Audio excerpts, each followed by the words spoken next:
Yung mga par, kamusta? Ang reaksyon ng Mexican legend kay Pacquiao at Mayweather. Pero bagong lahat mga idol, suportahan nyo naman ang ating channel. Maraming salamat po.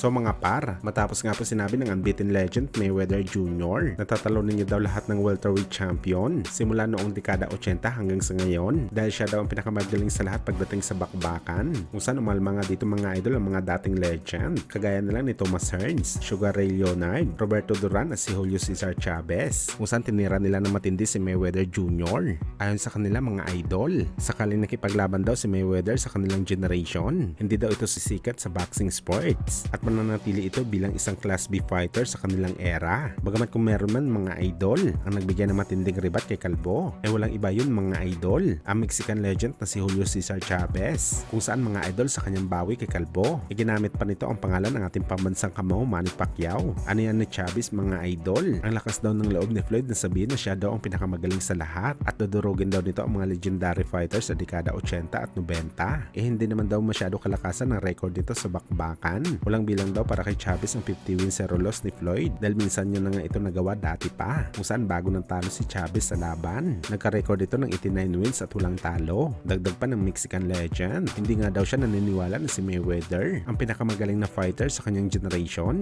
Mas pipiliin pa daw nito mga idol si Manny Pacquiao kumpara sa kanya sa pagiging GOAT dahil si Pacman daw kahit may talo sa kanyang kartada. Mga halimaw naman daw ang mga nilabanan nito na fighter. Sa bawat division ay inakyat ni Pacman. Ni kailan daw mga idol hindi namili si Pacquiao ng kanyang kalaban kahit sino daw papalaga ng Pinoy. Pero si Floyd kung hindi bagito, laos na ang galawan ng kanyang kinakalaban sa bakbakan. Napakasakit na ribat at real talk ito para kay Floyd dahil mapabagong generation o di kaya all generation ng mga fighter. Sinasabing walang bilang ang kanyang record kumpara sa nag-iisang 8th division world champion.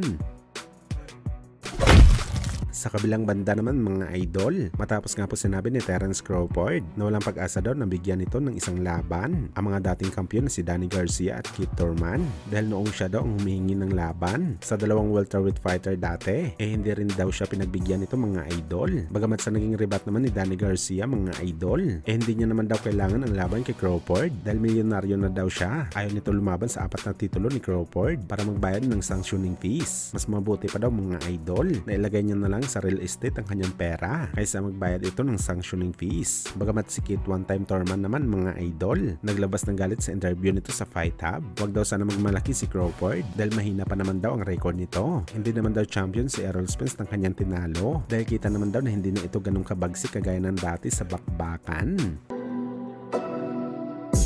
You didn't beat up a champion, bro. I don't think that Errol Spence would beat Sean Porter, okay? Everybody knows you put Thurman in the ring on that same night. Thurman wiped Spence. That Spence